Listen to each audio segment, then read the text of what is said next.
Então, boa tarde de novo para todo mundo.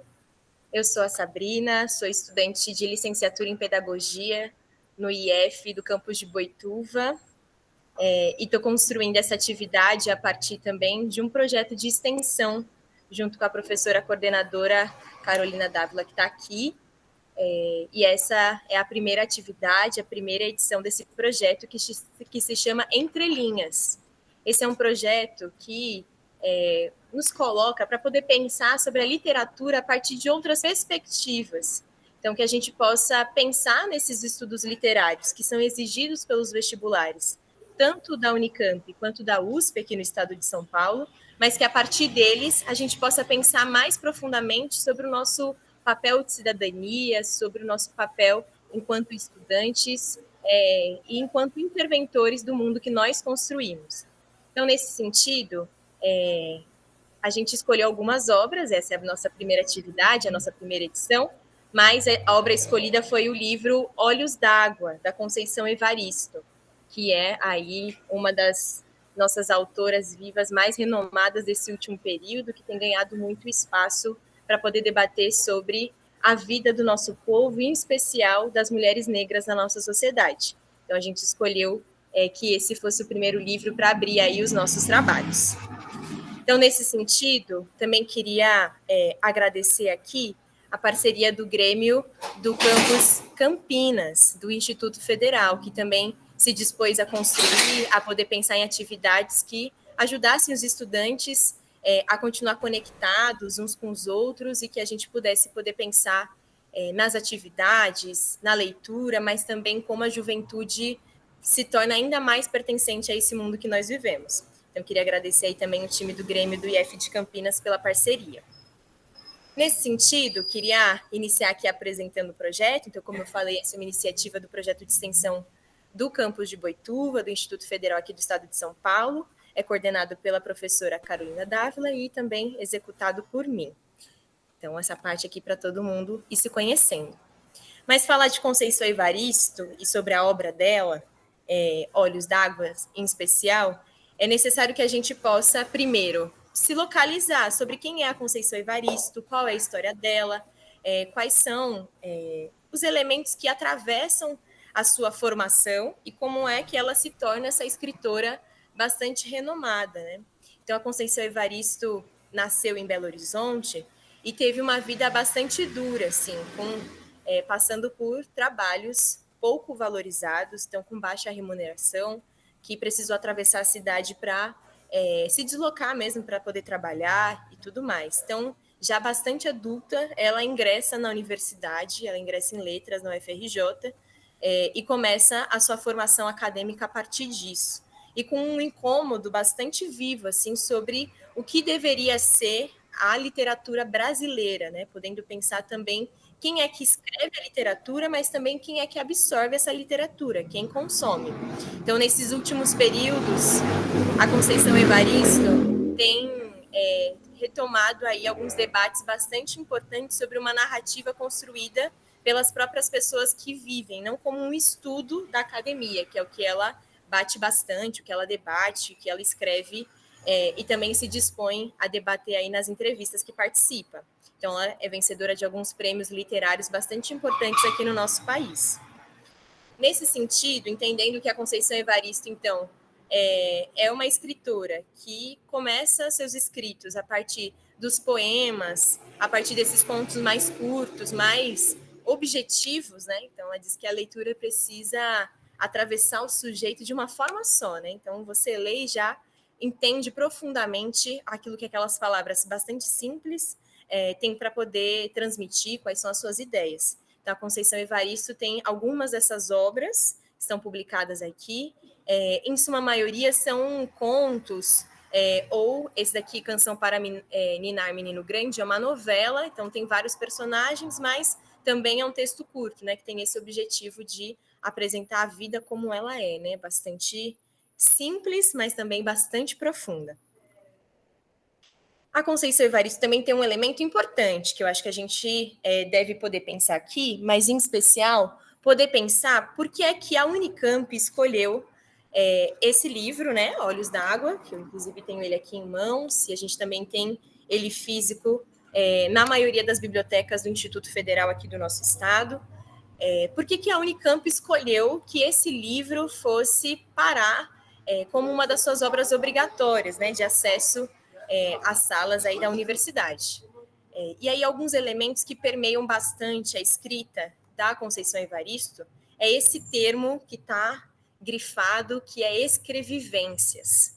As escrevivências, segundo a própria autora, são uma forma de fazer com que a nossa história, que é a história do povo trabalhador, que acorda cedo, que são os primeiros a acordar, os últimos a irem dormir, que pegam um ônibus cheio, os trabalhadores que constroem todas as riquezas desse país, precisam escrever e precisam sentir na escrita que a sua realidade é aquela que está ali naquelas linhas, precisa se identificar.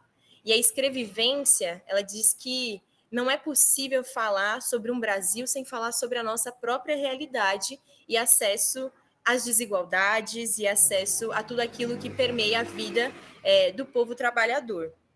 Em especial, esse livro Olhos d'Água, a gente vai ter uma maioria de personagens, né, dentro dos contos, uma maioria de protagonistas mulheres, e todas elas são descritas como mulheres negras. E essas mulheres vão poder relatar a sua realidade a partir de alguns elementos que chocam bastante. Então, no final aqui da nossa exposição, a gente vai escutar um conto, um desses contos que foi narrado por um programa também do Estado, com o objetivo de fornecer acessibilidade também a partir desses textos. Então, a gente também vai fazer esse processo da escuta da realidade, identificar também se essa realidade faz parte dos participantes aqui da nossa primeira atividade. A Conceição Evaristo deixa bastante evidente nos seus contos sobre, primeiro, as questões profundas do racismo, em especial de um racismo estrutural que se desdobra de várias formas. Então, não é só o racismo das ofensas contra o outro, né? Mas é o racismo que elimina as possibilidades de uma vida com dignidade para essa parcela da população, que hoje no Brasil consta-se mais de 50% aí da nossa população. Então, toda essa escrita vai poder colocar sobre o retrato da violência que o povo trabalhador, que em especial as mulheres, as chefes de família, sofrem nessa realidade. Então, poder pensar nisso tudo, nesses 5 tópicos, e poder pensar sobre esse vestibular que a Unicamp exige, o significado é o seguinte: a Unicamp cobra dos seus estudantes que essa vivência, que esse reconhecimento da desigualdade social, sobre esse reconhecimento do mundo real que existe lá fora, e não só a partir da nossa realidade individual, que esse mundo real ele existe.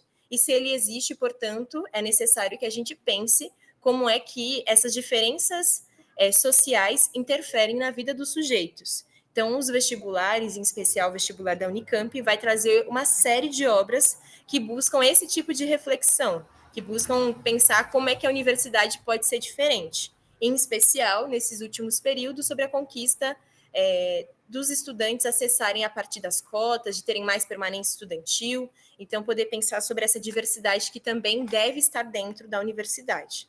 Então, poder pensar na escrevivência, né, e na própria Conceição Evaristo, faz bastante sentido que essa escrevivência dos contos dessas mulheres, desses sujeitos, dessas crianças que narram as histórias, as suas próprias histórias, devem também estar presentes dentro das salas de aula e do muro dessa universidade. Então, é bastante importante que a gente possa pensar a partir dessa realidade.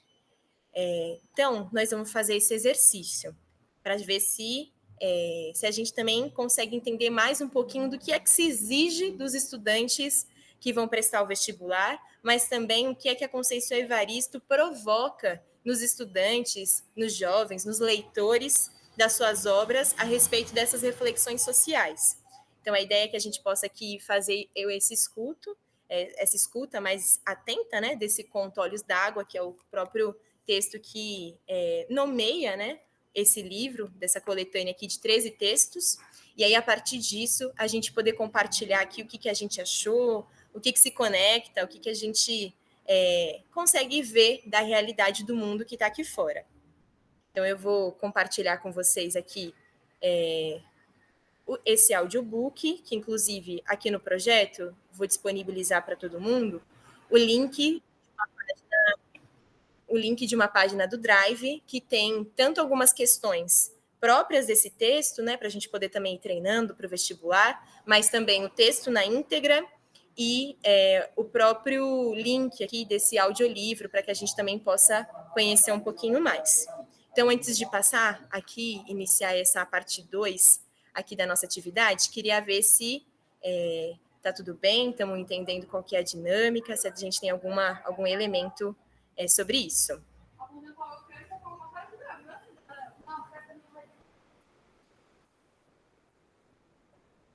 Silêncio, vou entender que não, então vou seguir aqui para a segunda parte, beleza?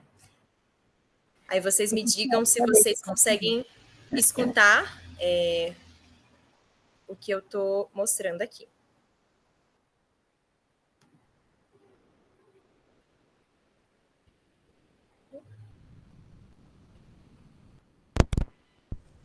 Primeiro conto do livro, Olhos d'Água. Vocês escutam? Perfeito, dá para escutar. Dá? Dá sim. Show.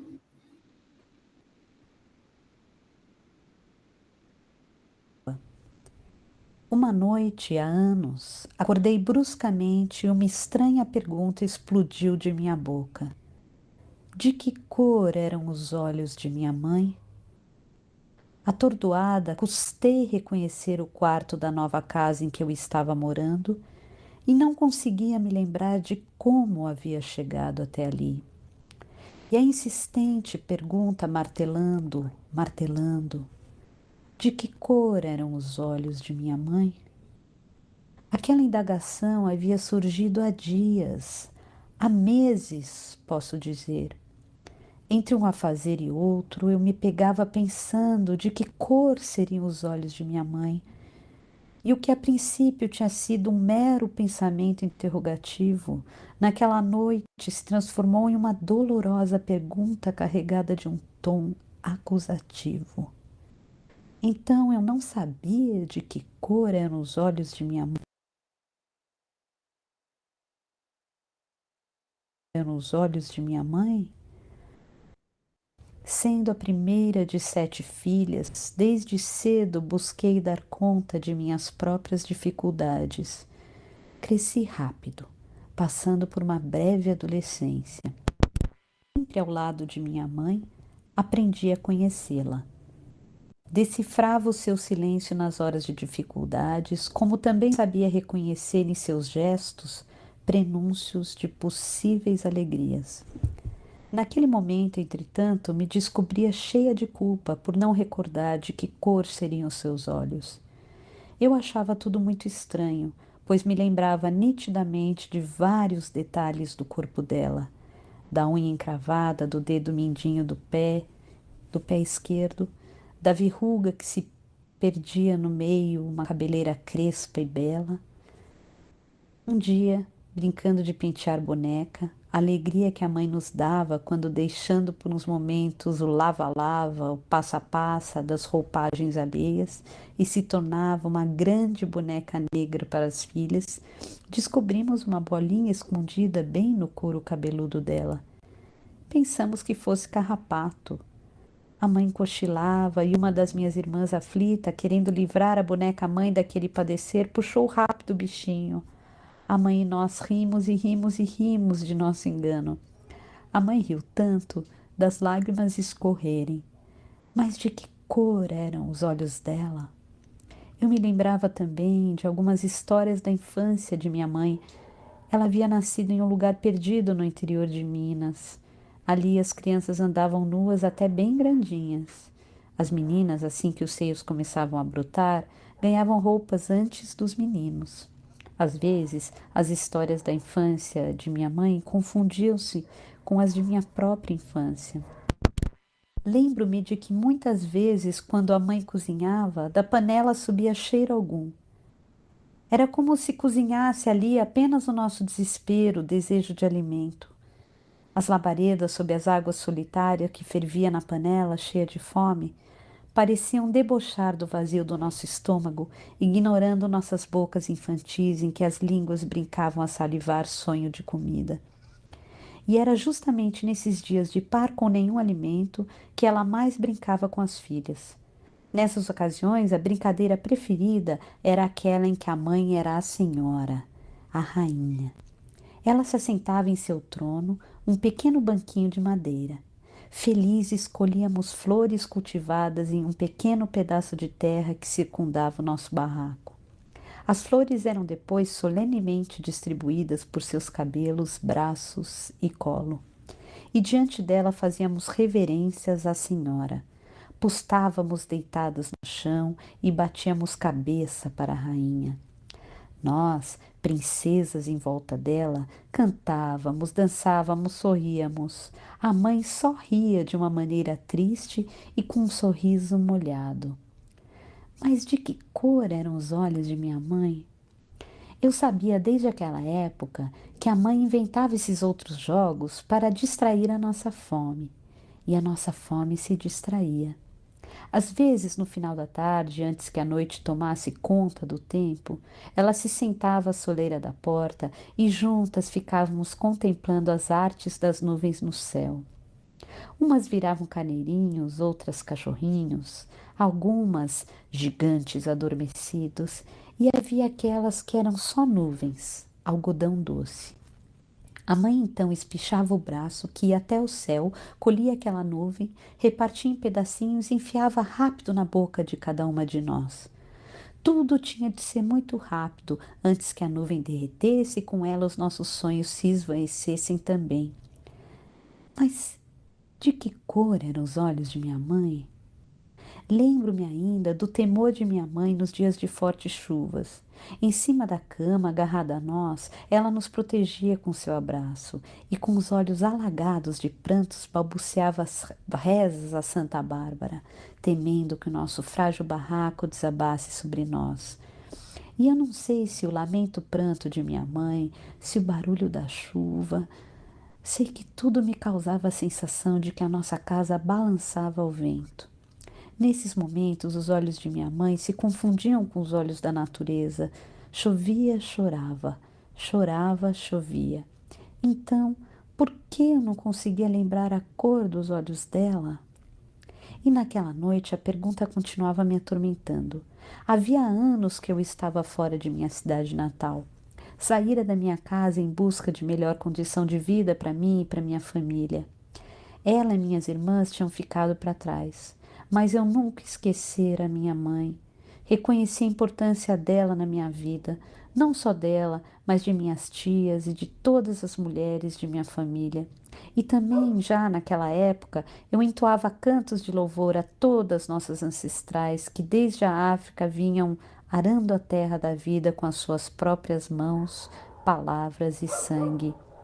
Não, eu não esqueço essas senhoras, nossas iabás, donas de tantas sabedorias. Mas que cor eram os olhos de minha mãe? E foi então que, tomada pelo desespero, por não me lembrar de que cor seriam os olhos da minha mãe, naquele momento resolvi deixar tudo e no dia seguinte voltar à cidade em que nasci. Eu precisava buscar o rosto de minha mãe, fixar o meu olhar no dela, para nunca mais esquecer a cor de seus olhos. Assim fiz. Voltei aflita, mas satisfeita. Vivi a sensação de estar cumprindo um ritual em que a oferenda aos orixás deveria ser descoberta dos olhos da minha mãe. E quando, após longos dias de viagem para chegar à minha terra, pude contemplar extasiado os olhos de minha mãe, sabem o que vi? Sabem o que vi? Vi só lágrimas e lágrimas. Entretanto, ela sorria feliz. Mas eram tantas lágrimas que eu me perguntei se minha mãe tinha os olhos ou rios caudalosos sobre a face. E só então compreendi. Minha mãe trazia serenamente em si águas correntezas. Por isso, prantos e prantos a enfeitar o seu rosto. A cor dos olhos de minha mãe era a cor de olhos d'água, água de mamãe Oxum, rios calmos, mais profundos e enganosos para quem contempla a vida apenas pela superfície. Sim, águas de mamãe Oxum. Abracei a mãe, encostei meu rosto no dela e pedi proteção. Senti as lágrimas dela se misturarem às minhas. Hoje, quando já alcancei a cor dos olhos de minha mãe, tento descobrir a cor dos olhos de minha filha. Faço a brincadeira em que os olhos de uma se tornam o espelho para os olhos da outra. E um dia desses me surpreendi com um gesto da minha menina. Quando nós duas estávamos nesse doce jogo, ela tocou suavemente no meu rosto, me contemplando intensamente. Enquanto jogava o olhar dela no meu, perguntou baixinho, mas tão baixinho, como se fosse uma pergunta para ela mesma, ou como estivesse buscando e encontrando a revelação de um mistério ou de um grande segredo. Eu escutei quando, sussurrando, minha filha falou: Mãe, qual é a cor tão úmida de seus olhos?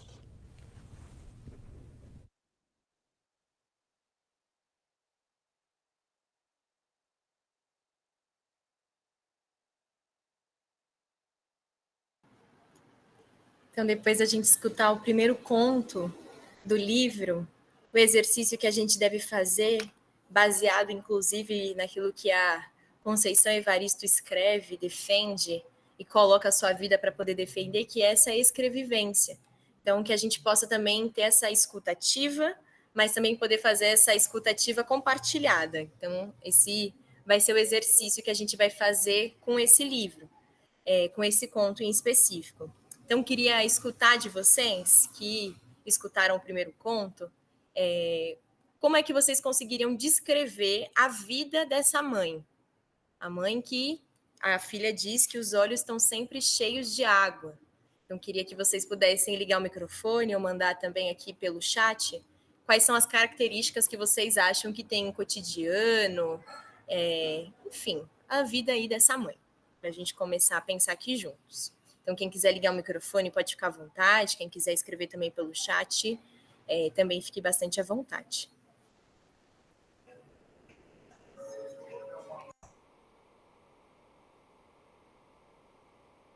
Bom, Sabrina, vamos manifestar. Bom, me apresentando, eu sou Isabelle, não sou vestibulanda, estou no quarto período de pedagogia, mas estou muito feliz de estar nesse projeto, porque quando falo da Conceição Evaristo, eu me sinto muito conectada, né? Então, acredito que esse conto traz justamente isso, essa conexão com a ancestralidade dela. O que eu acredito que seja esses olhos d'água? É as lutas, né, que a gente passa, principalmente a classe trabalhadora.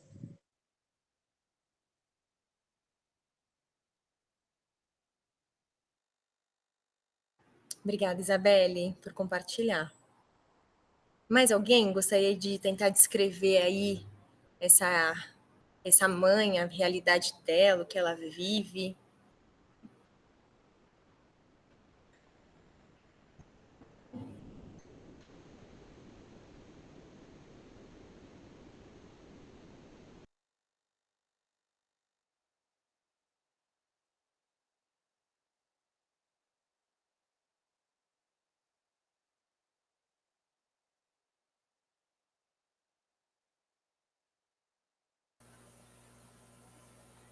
Me desculpem, eu achei que o meu microfone estivesse ligado. Estou com um certo problema de áudio no meu computador. Peço mais uma vez desculpa. Aliás, vocês estão me ouvindo? Eu peço desculpa duas vezes. A primeira, os meus óculos não são antirreflexo, então fica um pouquinho ruim. E segundo, pela má qualidade do áudio. Perdoe. Resumidamente, eu também não sou vestibulando. Vocês podem ver pelas minhas características físicas, eu já passei desse momento. Mas eu sou formado em letras pela UNOESF presidente prudente, e tenho muito interesse, quando o assunto é literatura, tenho muito interesse pela obra da Conceição Evaristo. Foi uma grata surpresa que eu tive o ano passado, quando eu a descobri. Inclusive através de prêmios, né? Os prêmios que acabam aparecendo, a gente frequenta alguns podcasts e acabei descobrindo a escritora, grande escritora. Então, a minha participação que eu deixei no chat foi o seguinte, foi uma pergunta: que olhos de mãe não têm a cor d'água? E aí eu completo: que olhos de mãe sofrida não teriam a cor d'água? Não é verdade? Eu acho que em cima disso a gente pode refletir. Desculpe, é Sabrina que está coordenando? Isso mesmo. Tá. Sabrina, eu tive a grata surpresa de saber que você é do Instituto Federal de Boituva. Eu estudei lá. Eu sou tio do professor Flávio e acabei pegando uma carona. Eu estou aqui de abelhudo que eu sou, tá? Espero que vocês tenham paciência com o velhinho. Que alegria te ter aqui. Obrigada por vir e por contribuir. Estou vendo aqui também que outras pessoas colocaram as suas contribuições aqui pelo chat. Então, a Yasmin comentou o seguinte: acho que podemos entender a vida dela muito sofrida, marcada por diversas violências e pelo sofrimento também. O texto expõe como a maternidade negra é dolorida dentro da nossa sociedade. Eu queria que a gente pudesse pensar, então, a partir desse ponto, quais são essas expressões da violência que essa mãe e que essa filha sofrem. Queria que vocês pudessem, a partir do que a gente ouviu, o que a gente entende que elas estão sofrendo, que elas estão sendo violentadas. Sabrina, me permita só, sem querer abusar, não vou monopolizar a conversa. Imediatamente na nossa conversa eu fiz um paralelo, não sei se procede, mas um paralelo entre a obra de Conceição Evaristo e Carolina de Jesus, Parte do Despejo, né? Com certeza, que inclusive está aqui Parecem do ser lado. vidas semelhantes, experiências tristes, experiências semelhantes. Só isso, só. Com a Carolina tem bastante similaridade. Em especial porque esse conto Olhos d'Água está falando sobre a fome. A fome que permeia a vida dessa mãe, que distrai essa criança, seja brincando com as nuvens e pegando elas rapidamente colocando na boca, ou seja, brincando com as crianças até que elas se cansem e que durmam, para que esqueçam a fome. Então, essa violência, a violência de uma mãe solo, que trabalha, inclusive, por isso que o texto diz que ela fica muito tempo fora de casa, passa muito tempo e a filha se esquece de qual é a cor dos olhos, porque também a filha precisou sair de casa cedo, ainda menina, para poder trabalhar. Então, nessa perspectiva desse sofrimento, dessa situação, que mesmo essa mulher trabalhando, mesmo ela tendo uma vida de muita luta, ela ainda não consegue garantir o mínimo, que é o sustento dela e da sua família.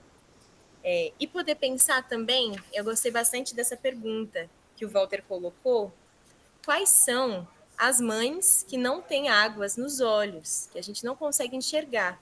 E aí casa bastante aí com um dito popular, que estou pensando aqui para não falar besteira, né?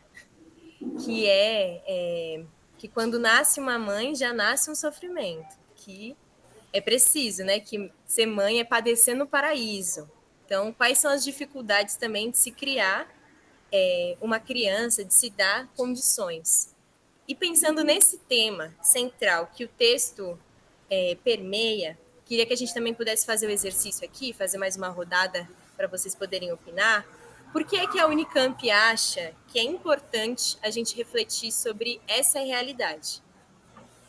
Queria que a gente pudesse aqui ir trocando, então quem quiser falar ou quiser escrever pelo chat.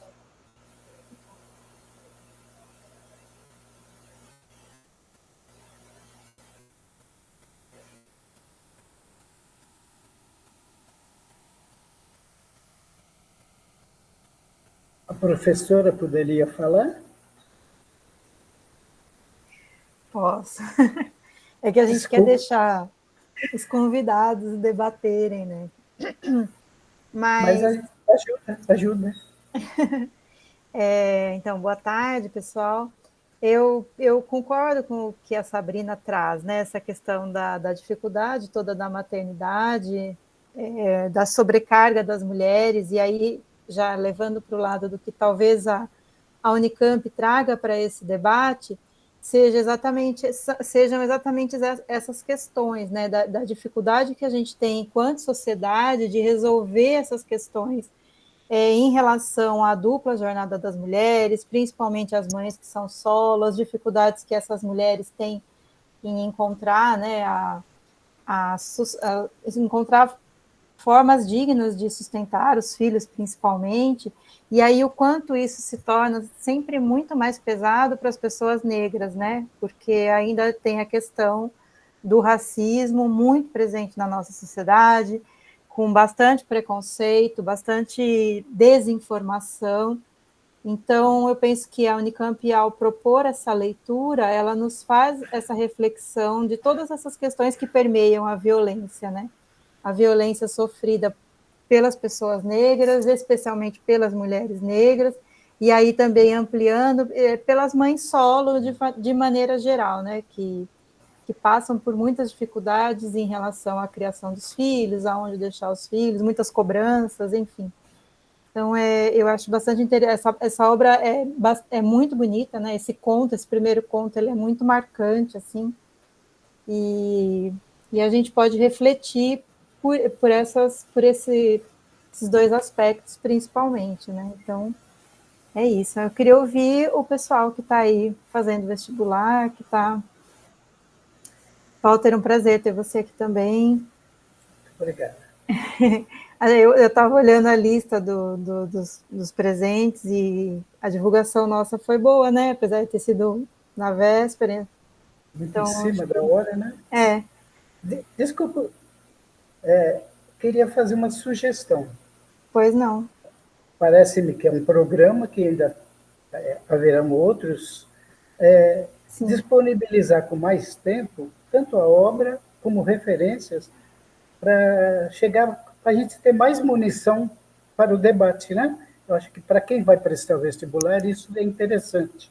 Sim. Né? Não sei se estou sendo impertinente, mas porque aí chegava um pouquinho mais preparado, né? Sim. E, o que eu comentei antes normalmente quando tem um meet, eu procuro me preparar uma hora antes, porque sempre tem uma dificuldade técnica ou outra coisa, e principalmente assim pelo assunto, né? Você vai conversar sobre a obra de uma autora que nem todo mundo conhece, então só essa sugestãozinha, né? De a gente se preparar melhor. Eu prometo participar nos próximos e também prometo me conter um pouco mais, deixar todo mundo. A gente agradece a sugestão. Como a Sabrina disse, é a nossa primeira experiência, né? A nossa primeira obra, primeiro momento aqui, mas a gente considera assim as avaliações, iremos tentar antecipar assim, a divulgação e os livros. Agora vamos ver, aqui a Patrícia está falando. Sabrina, você lê? Ou a própria Patrícia, se quiser abrir, Patrícia.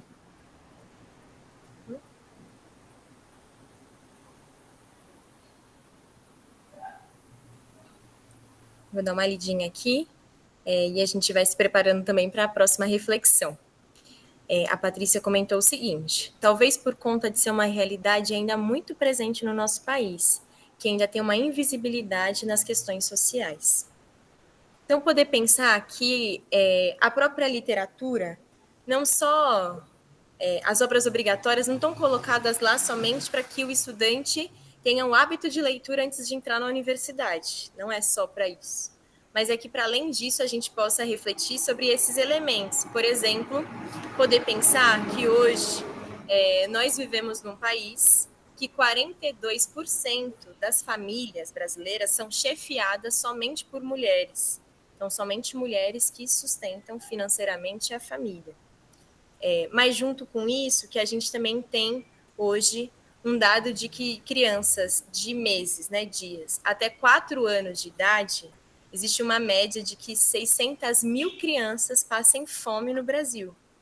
E poder pensar nessa realidade, isso precisa colocar a gente também num lugar de reflexão mais profunda, né? Então, a Conceição Evaristo vem do estado de Minas Gerais, um estado que teve muita resistência pelo fim da escravidão e que carrega até hoje suas marcas muito profundas nessa sociedade, mas Minas Gerais não é uma exceção do nosso país. Então, poder pensar nos contos Olhos d'Água é também numa perspectiva de que, primeiro, existe uma herança que ela é bastante dura para essas famílias, que é a herança da pobreza. Então, enquanto algumas famílias herdam seus apartamentos, os seus bonitos sobrenomes, etc., existem também as suas famílias que herdam a pobreza.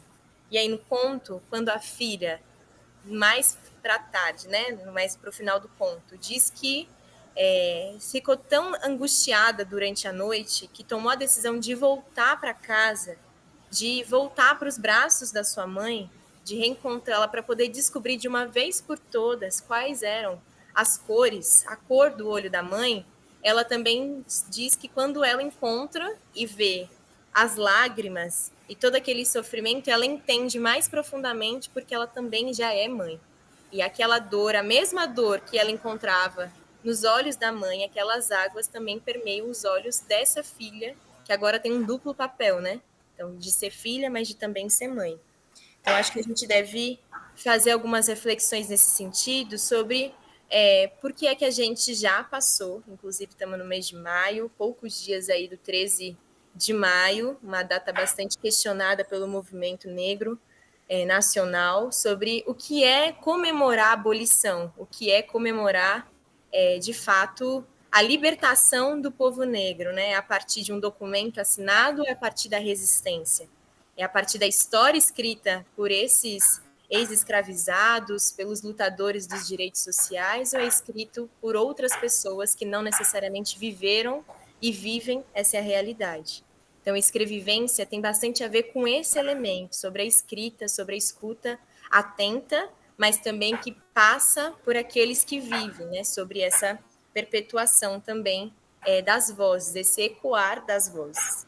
E nesse sentido, apesar da gente ter escutado aqui o conto, era importante que a gente também pudesse relacionar, e é um exercício que o projeto se promove a fazer, a relacionar com outros elementos artísticos. Porque se nós estamos se preparando ou para uma prova, mas também para o mundo, para a cidadania, a cultura também faz parte da forma de enriquecimento da educação, né? Nós, pelo menos na pedagogia, encontramos vários mecanismos, vários elementos que enriquecem o nosso processo pedagógico, né, de formação mesmo cidadã. Nesse sentido, nós queríamos aqui também aproveitar esse espaço para também poder pensar a partir de outras músicas, a partir de outros elementos do nosso cotidiano que a gente escuta, que a gente conhece, para poder pensar também sobre a realidade de outras mulheres negras, chefes de famílias, assim como as mães retratadas no Contos da Água, Olhos da Água, também permeiam aí o nosso cotidiano. Então eu separei aqui um trecho de uma música, mas eu queria também que vocês pudessem pensar em sugestões e a gente também ter essa troca aqui. Aí, nesse mesmo sentido, eu vou compartilhar com vocês a música, vai ter a letrinha aqui do lado para ficar mais fácil, a gente conseguir ouvir, mas eu queria que a gente pudesse fazer essa reflexão sobre essa relação dessas duas mães que aí são narradas tanto na música quanto no conto.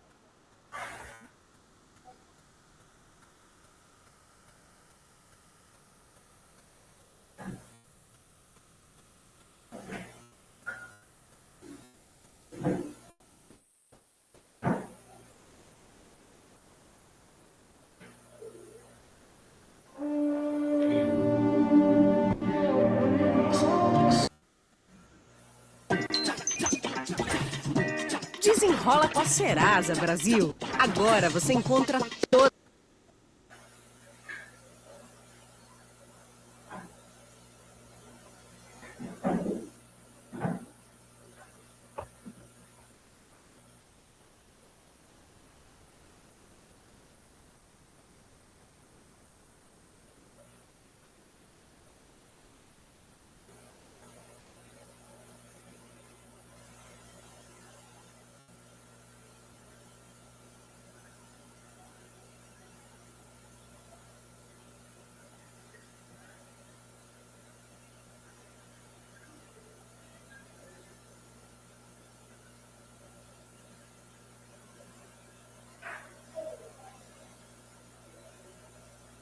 Sabrina, caiu.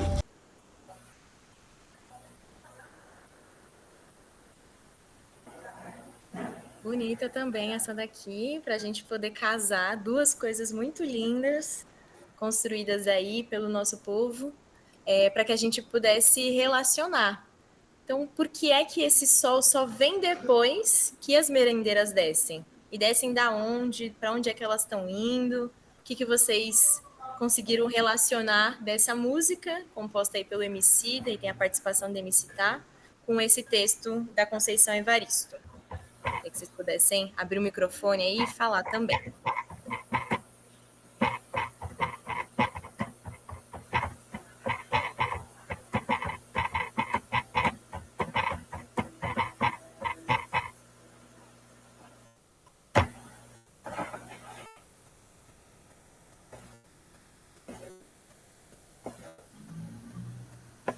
Vou querer escrever aqui porque elas acordam muito cedo antes de o sol nascer. Quais mais elementos que vocês encontraram aí de relação da nossa música com o nosso conto?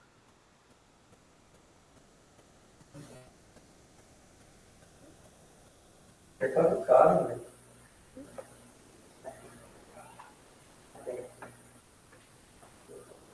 Um elemento que aparece bastante em comum, que me chama bastante atenção, é o algodão, de novo associado aí ao cabelo das mulheres negras, com as nuvens do céu, e como é que se relacionam, né, essas duas questões, né? Então, o astro-rei, ele só vem depois, mas são essas nuvens aí que estão se abrindo para que o sol possa nascer. E acho que a música é bastante simbólica nesse sentido, né? Então, essas mulheres estão descendo porque elas moram onde? Não é no centro, são nos bairros mais afastados, periféricos, nas próprias favelas. Então, que precisa descer os morros para que o céu e o mundo nasça, né? Para que a vida aconteça. Então, poder pensar que essa Dona Maria que está sendo retratada na música do Emicida não tem muitos elementos distintos aí da nossa mãe do nosso conto, né? Da mesma forma que sai cedo para trabalhar, que tem planos, sonhos. No caso da Dona Maria, é poder fazer a reforma do quartinho no final do ano, fazer aquela reforma na casa, juntando aquele dinheirinho. Então, a gente pensou em escolher essa música, né? Sobre a ordem natural das coisas, que bastante simbólico também esse nome, né? De que queria voltar aí naquela frase que a própria música diz que o sol, que é o astro-rei, ele só vem depois que essas mulheres saem para poder construir o mundo que a gente conhece, o país que a gente conhece. Então, o sentido aqui, para a gente poder encaminhar também para a nossa atividade, era poder pensar se vocês têm alguma outra sugestão de músicas, de trechos, enfim, ou se lembrou de algum outro elemento, um filme, alguma produção, que também pudesse fazer a gente pensar nessa realidade aqui, dessas mulheres que estão sendo retratadas no conto Olhos d'Água, da Conceição Evaristo. Então, pensou em alguma coisa, coloca aí, aquela cena daquele filme. Enfim, para a gente poder também ter essa troca, né? Esse projeto de extensão tem a intenção da gente poder ter mais elementos, poder pensar na literatura como uma das formas de arte, né? Mas que ela pode vir, assim, também acompanhada de outros elementos. Então, a ideia era que a gente pudesse trocar um pouquinho aqui. Aí eu acho que podia ser cada um propõe uma coisa, para a gente poder ter uma lição de casa, uma listinha aí de atividades que a gente pode ir fazendo aí ao longo dos próximos dias.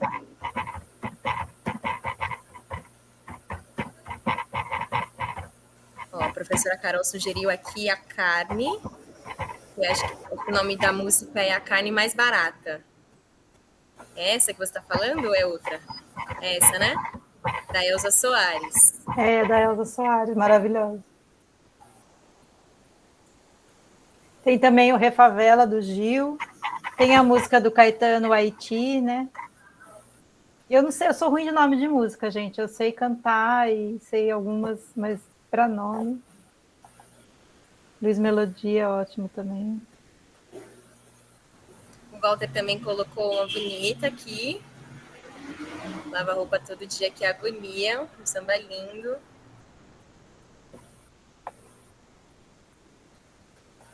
A ideia é que a gente pudesse ir pensando mesmo, né? Então, daqui até o nosso próximo encontro, ir percebendo a nossa volta essa realidade. Encontrar essas Donas Marias, mas também os olhos d'água aí espalhados pela nossa cidade, da história dessas mulheres.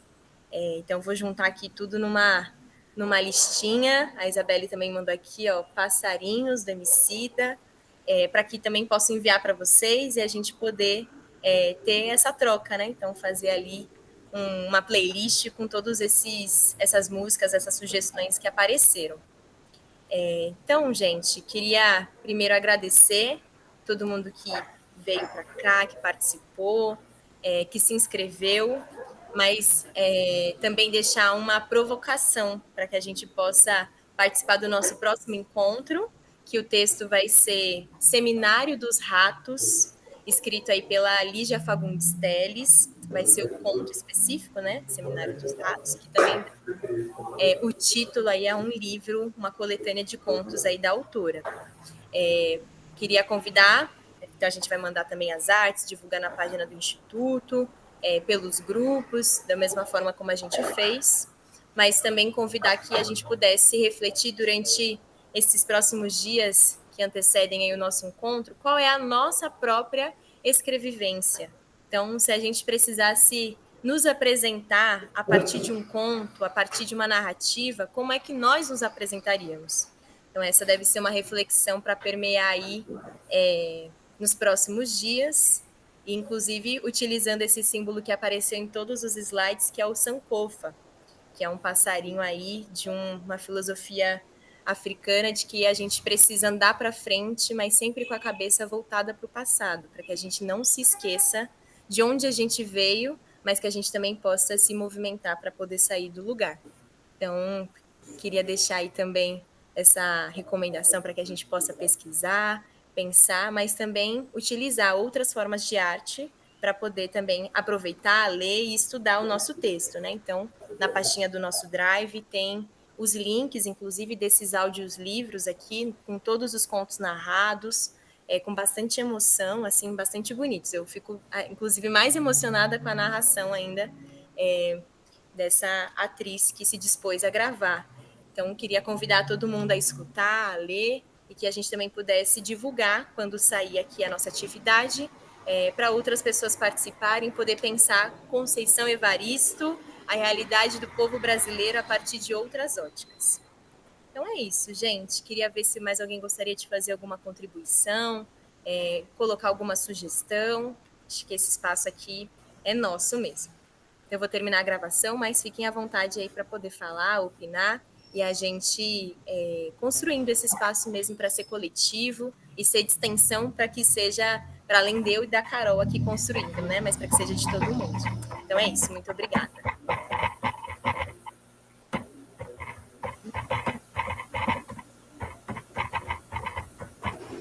Enquanto o pessoal se prepara para falar, eu queria agradecer os presentes também, parabenizar a Sabrina, foi muito boa a conversa, foi muito boa a prosa. A gente começa agora e realmente a nossa meta é até o final do ano a gente fazer um por mês, a cada 40 dias essa conversa.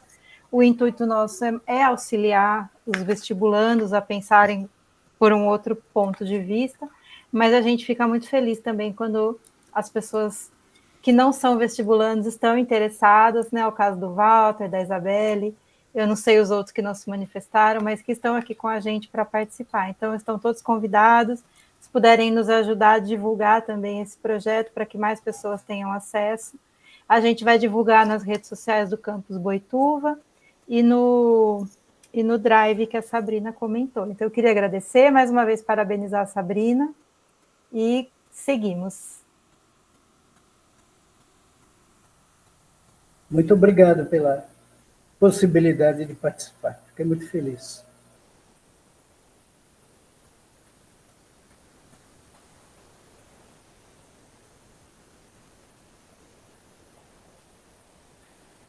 Sabrina, acho que para os próximos também a gente já pode aproveitar essa lista de WhatsApp que você pegou e já mandar os convites direto no WhatsApp, né, do pessoal. Perfeito. Acho que já fica também essa linha direta assim com quem já participou. Boa Tá ideia. ótimo. Então tá bom, gente. Obrigada, Boa viu? noite, Obrigada gente. pela presença. Obrigada. Boa noite, Sabrina. Até. Bom Tchau. descanso. Bom descanso. Tchau, tchau.